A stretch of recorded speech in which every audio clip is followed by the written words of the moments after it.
Cricketer Shakib Al হাসানকে তলব করেছে দুর্নীতি দমন কমিশন দুদক। শেয়ার বাজার সংক্রান্ত একটি মামলায় আসামি হিসেবে তাকে এই তলব করা হয়েছে। সাকিব আল হাসান, যিনি মাগুরা 1 আসনের সাবেক সংসদ সদস্য ছিলেন, তাকে আগামী 26 নভেম্বর জিজ্ঞাসাবাদের জন্য দুদকের প্রধান কার্যালয়ে হাজির হতে বলা হয়েছে। এই চিঠিটি বৃহস্পতিবার 20 নভেম্বর দুদক থেকে পাঠানো হয়। দুদকের মহাপরিচালক জানিয়েছেন, মোহাম্মদ আবুল খায়ের ওরফে হিরু নামের একজন ব্যক্তি শেয়ার বাজারে দুর্নীতি ও কারসাজির মাধ্যমে বিনিয়োগকারীদের ক্ষতি সাধন করান এবং সে টাকা বিভিন্ন খাতে সরিয়ে পেলেন। এই ঘটনার মামলায় সাকিব আল হাসান সহ মোট 15 জন আসামি রয়েছেন।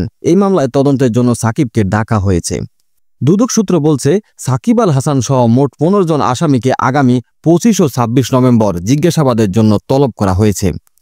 গত 17 জুন শেয়ার বাজারের কারসাজির মাধ্যমে 256 কোটিরও বেশি টাকা আত্মসাতের অভিযোগ সাকিব আল হাসান সহ 15 জনের বিরুদ্ধে মামলা করে দুদক।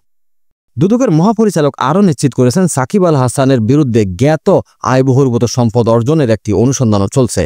26 নভেম্বর এই অভিযোগ সংক্রান্ত বিষয়ে তাকে জিজ্ঞাসাবাদ করা হবে।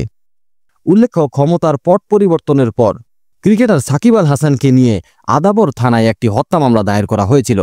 এরপর 19 জানুয়ারি চেক ডিজঅনার মামলায় সাকিব সহ 4 জনের বিরুদ্ধে আদালত গ্রেপ্তারি পরোয়ানা জারি করেছিলেন।